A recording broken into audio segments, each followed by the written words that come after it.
Damiens s'arrêta net et le temps, qui une seconde auparavant filait à toute allure comme un train express de rendez-vous d'affaires et de rapports financiers, se contracta soudain en un point dense et vibrant. L'air du couloir sentait la propreté chimique et l'ozone après le nettoyage humide. Devant lui, à genoux, une serpillière à la main, se tenait une femme en uniforme gris. Son visage était pâle, des cernes creusaient ses yeux, mais ce n'était pas cela qui avait capté son regard. À son cou, sur un simple cordon foncé, brillait faiblement une petite clé en argent. C'était elle, la clé. Cette clé qu'il avait lui-même achetée dans une boutique de souvenirs à la gare, cédant aux supplications de sa petite fille de 3 ans, rieuse comme un pinson. Une clé devenue le dernier souvenir tangible avant que son monde ne se brise en 1000 éclats de glace. Damiens sentit le sang se retirer de son visage. Il fit un pas en avant, et la femme leva la tête, effrayée, en écartant un seau d'eau. « Attention, c'est mouillé, je termine. » Sa voix était basse, presque un murmure, mais Damiens n'écoutait pas. Il la fixait dans les yeux, grands ouverts, de la couleur du ciel d'orage, et au-dessus de sa lèvre supérieure, un minuscule grain de beauté, une copie conforme du sien. Impossible, c'était tout simplement impossible.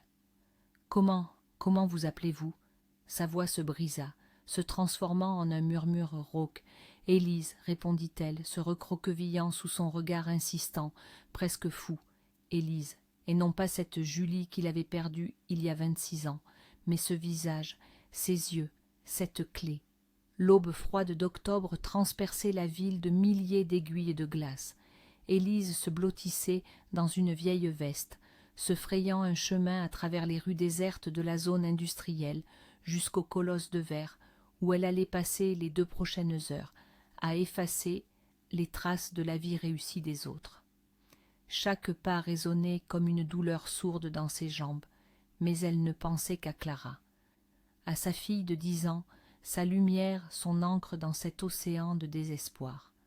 Pour Clara, pour son avenir, pour sa chance d'avoir une éducation qu'Élise n'aurait jamais, elle était prête à ramper à genoux avec une serpillière, jour et nuit. Elle avait grandi dans les murs austères d'un orphelinat, et le seul trésor, le seul fil qui la reliait à un passé nébuleux, presque effacé de sa mémoire, était cette petite clé en argent. Les éducateurs disaient qu'on l'avait trouvée autour de son cou lorsqu'on avait découvert la petite fille de 3 ans, muette de terreur, dans une gare. Qui était-elle? D'où venait-elle? Sa mémoire ne gardait que des bribes, le fracas des trains, les escaliers froids et la sensation d'une faim éternelle. Et cette clé, quelqu'un la lui avait offerte, donc quelqu'un l'avait aimée. Cette pensée la réchauffait lors des nuits les plus sombres. Puis il y avait eu sa jeunesse, l'illusion de la liberté, et Romain. Brillant comme un éclair de magnésium, entouré d'admirateurs, il lui apparaissait comme un prince venu d'une autre vie, féerique. Il avait fait irruption dans son appartement de jeune orpheline, l'avait rempli de rires, de musique et de l'odeur de cigarettes chères. Élise, qui ne connaissait ni l'amour ni la tendresse, se noya dans son attention, sans se rendre compte que pour lui, elle n'était qu'un refuge commode, loin du contrôle parental. Et puis, il y eut les 2 barres sur le test, et sa nouvelle timide, pleine d'espoir. Un problème? Romain posa alors sa bière et la regarda comme si elle venait de lui annoncer une fuite d'eau. On peut résoudre tous les problèmes. Je trouverai l'argent. Il y a une bonne clinique. Ils feront ça proprement. À cet instant, son beau visage se déforma, et Élise vit devant elle non pas un prince, mais un égoïste faible et effrayé. « Ce n'est pas un problème, » murmura-t-elle, sentant une détermination d'acier naître en elle. « C'est mon enfant. » Sa fuite fut précipitée. Il ramassa simplement ses affaires et disparut, ne laissant derrière lui qu'un vide et un silence assourdissant. Puis Clara naquit, et ce silence se remplit de sens, d'amour et d'une responsabilité infinie. Damiens était assis dans son immense bureau au dernier étage, mais il ne voyait ni les graphiques de croissance des bénéfices, ni le panorama de la ville qui s'éveillait. Il ne voyait qu'un éclat de cristal de sa mémoire, une journée ensoleillée de mai, l'agitation de la gare et le rire de sa petite Julie qui agitait avec enthousiasme un nouveau pendentif en forme de clé devant son nez. Il se souvenait avoir recouvert sa fille endormie de sa veste dans le wagon du train de banlieue et être sorti dans le couloir pendant quelques minutes. Des minutes fatales, un coup soudain derrière la tête, une douleur vive, le chaos d'une courte et violente bagarre, avec 3 voyous, le fracas des roues, le goût du sang sur ses dents et la dernière chose dont il se souvenait avant d'être jeté du train en pleine vitesse, le vide qui s'engouffrait dans l'obscurité. Il avait survécu, miraculeusement. Mais quand il s'était réveillé à l'hôpital, son monde était détruit. Julie avait disparu, sans laisser de traces. Les recherches, la police, les bénévoles, tout avait été vain.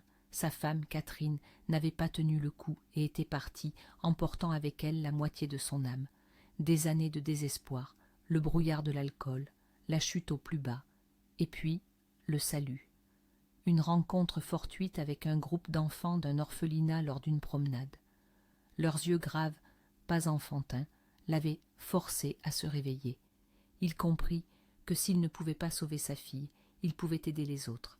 Il avait bâti un empire, à partir de rien, pas pour la richesse, mais pour la force d'aider, de protéger, de donner de l'espoir à ceux qui en avaient été privés. Il avait épousé Hélène, une femme merveilleuse avec un cœur tout aussi bon.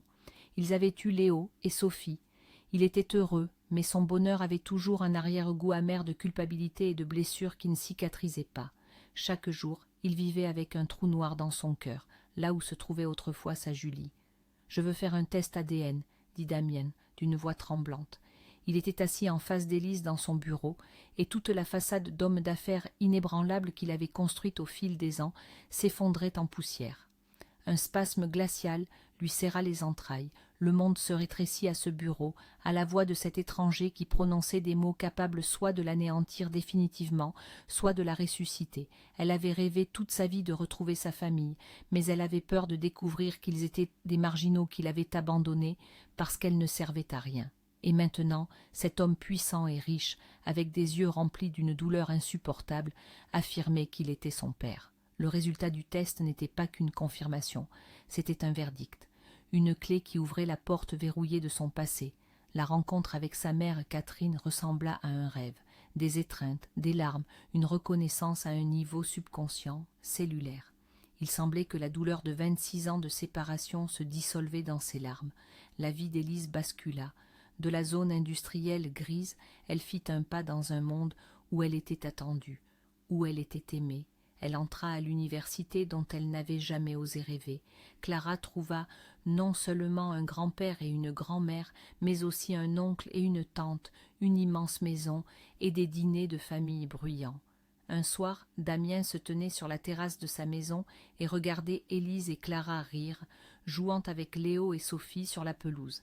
Sa femme, Hélène, s'approcha et l'embrassa en silence. « Tu avais peur que ce ne soit qu'une coïncidence ?» demanda-t-elle doucement. « Qu'elle ait été embauchée justement dans ta compagnie, que tu aies remarqué ce pendentif ?